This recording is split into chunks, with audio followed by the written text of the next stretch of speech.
Olá pessoal, bem-vindo de volta ao curso Lógica de Programação utilizando Python. Meu nome é Mariana Flávio e hoje a gente vai falar sobre 3 técnicas que são utilizadas na lógica de programação, tá? É importante comentar aqui que todos os conceitos que a gente aborda no curso são fundamentais para aprender programação, independente da linguagem que você vai aprender e estudar ali, tá? A gente está usando Python porque a sintaxe é mais simplificada e a gente consegue adquirir o conhecimento muito mais rápido, tá? Muito mais fácil. Mas qualquer linguagem que você for utilizar, você vai encontrar esses conceitos que a gente está abordando aqui, tá? Então, se é a área que você tem interesse de estudar, trabalhar e se desenvolver, não utiliza Python, mas utiliza, no caso, Java, você ainda assim precisará aprender a lógica por trás da programação, tá? Então, esse curso é para todo mundo que quer aprender a programar. Bora lá agora para o nosso Google Colab e a primeira técnica que a gente vai abordar é o Slice. O Slice ali é uma técnica feita para acessar partes específicas de uma sequência. A gente pode ter uma lista como uma sequência, a tupla e a string, tá? Então a gente declara uma variável e consegue manipular ali, adquirir partes daquela variável. Como que é a sintaxe? A sintaxe utiliza o nome da variável, abre colchete, o índice de início, o índice de fim mais um e um passo que é opcional, tá? O índice de início é a posição onde se inicia a parte que eu tenho interesse de extrair. E o índice de fim é o índice da onde eu quero extrair informação, o índice, a posição final, mais um. Por que mais um? Porque a posição fim ali na sintaxe do Slice, ele é exclusivo. Então, ele vai excluir aquela última posição que você colocou. Ele vai ver do começo até o fim, menos um, entendeu? Então, quando a gente for acrescentar, a gente sempre vai colocar um valor acima, tá? Vamos ver como é que é nos exemplos. Então, eu declarei aqui uma variável chamada minha lista, que é uma lista de 0 a 9 com 10 posições, tá? Então, eu vou chamar o nome da variável, minha lista, abro colchete e eu quero valores de 2 até 5. O meu número 2 se encontra na posição de índice 2, porque a contagem em Python começa do 0. Então, é 0, 1, 2, tá? Não é posição 3, é índice 2, tá? E vai até o 6, o índice 6. Só que o fim é exclusivo, então eu estou querendo ver até o número 5. E aí ele me retorna 2, 3, 4, 5, tá? Eu consigo fazer a mesma coisa com string. Eu declarei uma variável chamada minString que tem a frase Hello World. E eu quero só a palavra hello, tá? Então, eu sei que hello se inicia no índice 0 e vai até o índice 4. Então, eu coloco início 0 e índice de fim 5. E aí, me retorna a palavra hello, tá? Eu posso usar o passo, tá? No caso aqui, eu iniciei a palavra, eu iniciei na posição 5, que é a vírgula. Quando eu coloco o vazio, 2 pontos e na posição ali fim tá vazio, já fica subentendido pela programação ali que vai ser até o fim da sequência, tá? A gente vai ver isso mais pra frente. Então, em posição de início 5 até o fim da minha sequência, com passo 2 em 2. Então, a cada 2 passos, ele vai retornar o valor, tá? Então, vamos ver. Ele inicia ali na posição 5, que é a vírgula. Como está passo 2, ele ignora o próximo valor, que é o espaço. E aí o próximo é o W, aí ele retorna o W. Aí ele ignora o 0 e retorna o R, ignora o L e retorna o D, tá bom? Pratica, gente. Tenta outros valores, tenta ir manipulando aí no Colab para vocês pegarem um jeito com isso, tá? Então, como a gente falou antes, omissão de índices. A omissão de índice é quando a gente não declara qual é o índice ali. Porque uma vez que eu deixei ela vazia, já se subentende que aquilo começa com o valor inicial. Tipo, vou explicar melhor. Minha lista é uma lista que vai de 0 até 5, tá? Aí eu chamei a variável lista e disse: a posição de início está vazia, porque fica subentendido que a posição de início é a 0, tá? 2 pontos até a minha posição de fim, tá? Que é o 4. Eu posso fazer isso tanto para a minha posição de início quanto para a minha posição de fim. A posição de passo, tá? 2 pontos e o passo tá vazio, já fica entendido que é passo 1, que ele vai de 1 em 1, tá? Que isso é o padrão. E a gente tem a inversão de sequência, tá? A inversão de sequência nada mais é do que ler de trás para frente. Então, se eu começaria ali com 0, 1, 2, 3 e o meu passo é 1, eu vou ler de índice a índice, 0, 1, 2, 3. Mas quando o meu passo é menos 1, quer dizer que eu vou vir de trás para frente. 3, 2, 1, 0, entendeu?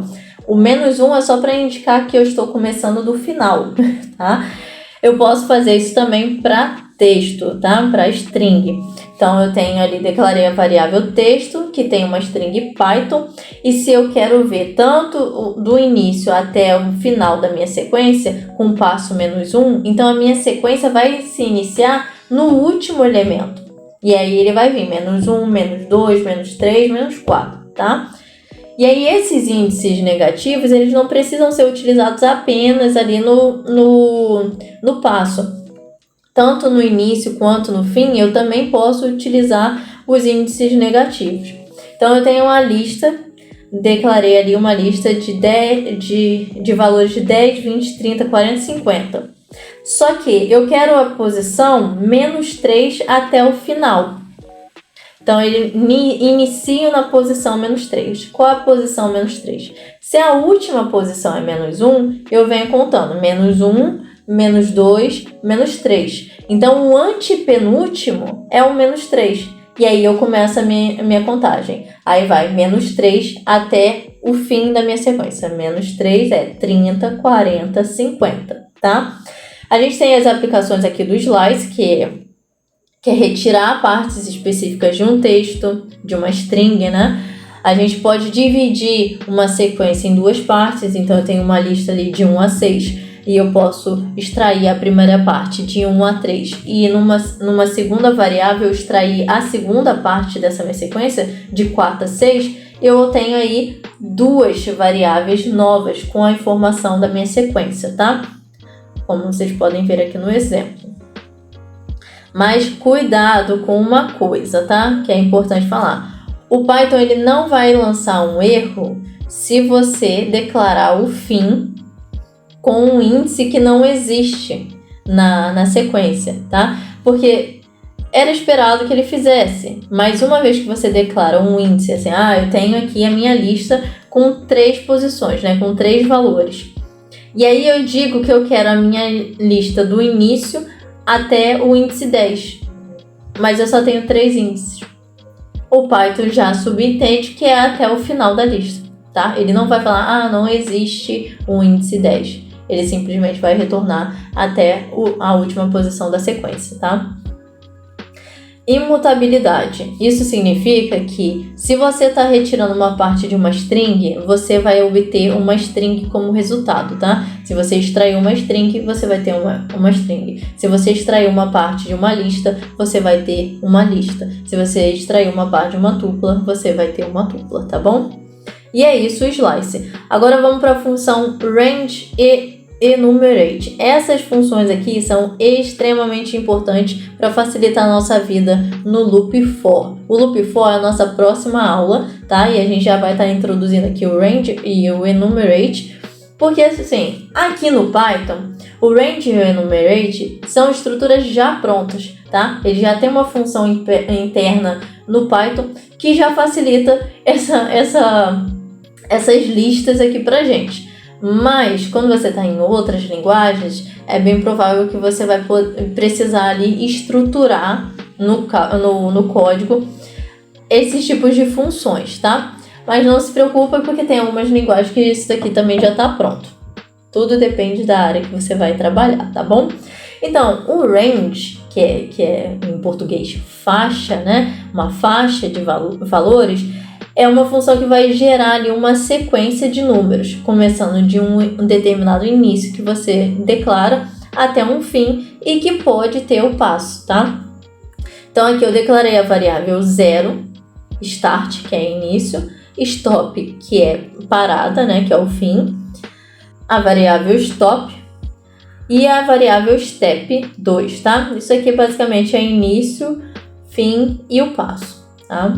Então, eu declaro ali a minha função range, abre parênteses, posição de início, posição de fim e posição passo. Então, eu vou ter o início de 0 até 10 com passo 2. Então, eu estou gerando uma sequência de valores que começa do número 0, que vai até o número 10, só que é exclusivo, ele não vai contar o número 10, tá? E que vai de 2 em 2. O que isso vai me gerar? Os números pares de 0 a 10, tá?